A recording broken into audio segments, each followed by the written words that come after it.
Hi, good to go. This video explains how to use the Head of Boarding Toolkit. The way we look after young people in boarding has changed a lot over the years. It used to be about feeding and watering young people, but today that practice is different. It's about the care and safety of young people, it's about nurturing, and it's about holistic development, enabling holistic development. And we want to look at that holistic development today. In the best boarding programs, in the optimal boarding experience, then you'll find that this holistic development is intentionally and carefully planned, it's implemented, and then it's reviewed. And these tools, this toolkit, this will help you with this process. The Head of Boarding Toolkit has 4 parts. It has the Head of Boarding Role Mapping Tool, the Annual Plan, the Policy Framework, and the Policy and Document List. The Head of Boarding Mapping Tool seeks to describe all of the components or the parts of the Head of Boarding or the Boarding Manager role. And you might be asking, well, why do you want to do that? It's to ensure that all aspects of the role are covered every year, to have a calendar or program of events, to use the document as evidence of planning, and also to use the document as a template for reporting. So let's have a look at this Head of Boarding Role Mapping Tool. This is the Boarding Manager Role Mapping document, and these are the different parts of it: documents, staff, students, equipment and infrastructure, school and academic engagement, parent and community engagement, management and governance engagement. And then you can see that all through here are the elements of the role. And as you move across, this is like a program. And so you would commence with these elements here, and typically you would do that in January and February. Then through the rest of the year, February through to December, you'll be doing these elements here, and then this is a preparation section. So most schools prepare in August or September, and so in August and September you were doing these preparation elements for the following year. And then there is the review process. Most organisations review at the end of a program, but some boarding schools will review their program as they go along. So that's all of the elements of the boarding manager role. You'll see that some of these elements are in bold. See, some of those elements like that are in bold, and that's because they have subsets. And so if you look at this one here, student supervision processes, then that is this section here, and it has these subsets: setting the tone, student monitoring and supervision, student routines, managing student behaviour, managing student technology, student feedback and complaints.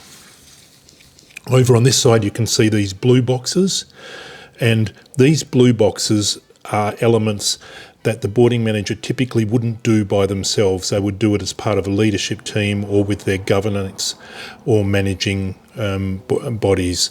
And so, for example, a strategic plan over here, that would be done with a leadership team, or it might be done with the governing body if it's a private organisation.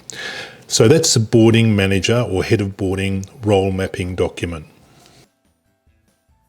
The next part of the Head of Boarding Toolkit is the annual plan. The annual plan is very important because it's where the boarding program is intentionally and proactively planned.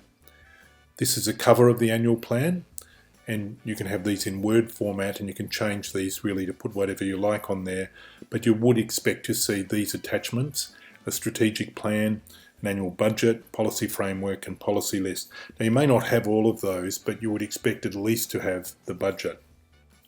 The annual plan looks like this, with a calendar in days on the left-hand side, and then the right-hand side are the components of the student development.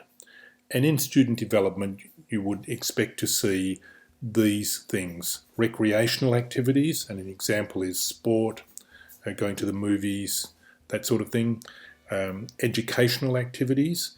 And there can be some crossover here between educational activities and, say, themes or life skills, etc. So you will see some crossover, but you might have support for the academic program, some information on essay writing or working on study habits, that sort of thing under educational activities. You might have information evenings, and these could include all sorts of things such as drug and alcohol, mental health, and so on. And then you might have current affairs, and some boarding organisations have current affairs every week, and so every week students would spend a little bit of time discussing the news, what's happened, etc. Then you'll have values and spiritual, and so this could include things like talking about respect. It might include programming in church services or mass into your program. Then you'll have themes, and themes could include things like self-image and so on, talking about the media, those sort of themes. And health and well-being. Health and well-being would include fitness programs, maybe talking about diet, obesity, and other health issues. And the last one of these is cultural safety and engagement, and this is going to depend a little bit on your borders. Where do they come from? Do you have overseas borders? Do you have Aboriginal and Torres Strait Islander borders? And you would try to make sure you addressed cultural engagement in a way that suited these borders. So you might have special events such as meals or cultural evenings. You might have a China Day and so on. So they're the different parts of student development. So how do you work out a comprehensive list of everything to go into your program? Firstly, you look at last year's program, and that would be your basis for where you started. Look at last year's program and use the things off last year's program. Secondly, you'd go back and have a look at issues, incidents that occurred last year, and how you address them, and if you should then address them in this year's program. You would seek student feedback. You'd look at other boarding programs from other boarding organisations, other boarding schools, other boarding residences. You'd brainstorm amongst your staff, and then as you go through the year, any issues that arise or incidents that occur could cause you to add in other things to your program to address those issues and incidents. You make a list of all those activities, events, visiting speakers, everything, and then you would include the frequency. How often are you going to do it? Are you going to do it weekly, once a month, once a term, or once a year? Weekly, it could be a Saturday sport program, it could be your current affairs, it might be a Sunday church program. Monthly might be a basketball competition, a movie night, table games competitions. Once a term, it could be things like discussion about behaviour and respect, manners in boarding, it could be your cultural food evening, effective study habits. Once a year might be special visiting speakers who speak about things like, alcohol and drugs, self-image, managing your money, all of those sort of things. So you'd make a list and then divide it up into frequency, and then you can start to fill out your program. And you can see here's a program here for March 2021. And on the right hand side you can see student development under recreation and events. There's Friday night movies every second Friday, Saturday sports, Sunday indoor games competition and pool party. For values and spiritual, you can see manners in dining, behaviour and respect, in church on Sunday, and then these feed in to the calendar on the left hand side. Further down you can see health and well-being, so alcohol and drugs, a visiting speaker, and then the Healthy Minds Forum. And number 4 is cultural safety and engagement, a cultural food evening, and the country is China. You can see again how they feed into the calendar. Also, a bit further down this same column, you'll see 3 more sections here. The first is policy review, and you should be reviewing one policy every month if you're going to get through all of your policies in a 3 or 4 year cycle. So you would put in here the policy that you are reviewing that month. You would also put in here a workplace health and safety focus. So on this particular month, you might be doing a monthly inspection of the dining room, kitchen or veranda. It might be the month where you do tagging or tagging checks or something like that, but some workplace health and safety focus, and also a child protection focus. So the focus this month might be reminding all students about the reporting options if they have concerns or issues that come up. Now, how would this look in reality? I know people are going to say, well, we don't have enough time, our focus is on studies, There are other priorities here such as sport and music, but this is doable. So how would it look in reality?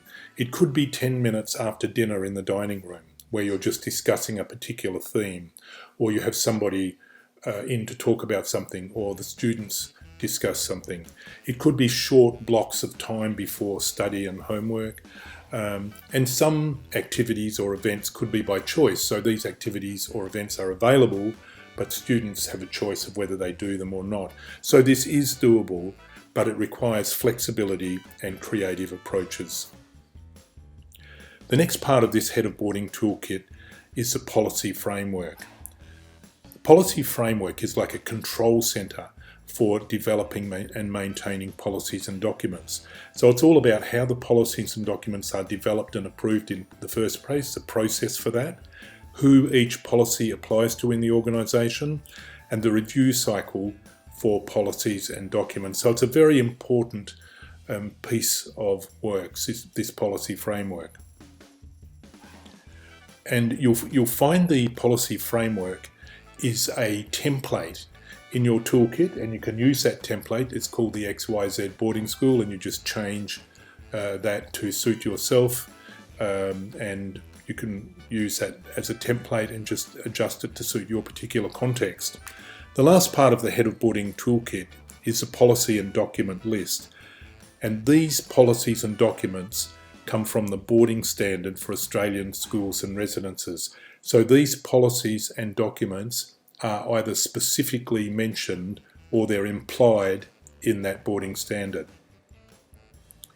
And you can see there's 2 pages here of policies, and there's a couple of pages of documents. I'll just make a couple of comments about these. You might be thinking, is this a complete list of policies and procedures that we should have in our boarding residence? No, it's not necessarily a complete list. It is the policies and documents that come out of the boarding standard. So you may have others that are not mentioned in the boarding standard. The second thing I'd mention is that your policies, your procedures, your documents may have a different name, but may actually be the same policy. So think about that when you are looking at this list. So that's the end of this Head of Boarding toolkit, how to use the toolkit. We would really appreciate your feedback, and thank you for listening to it.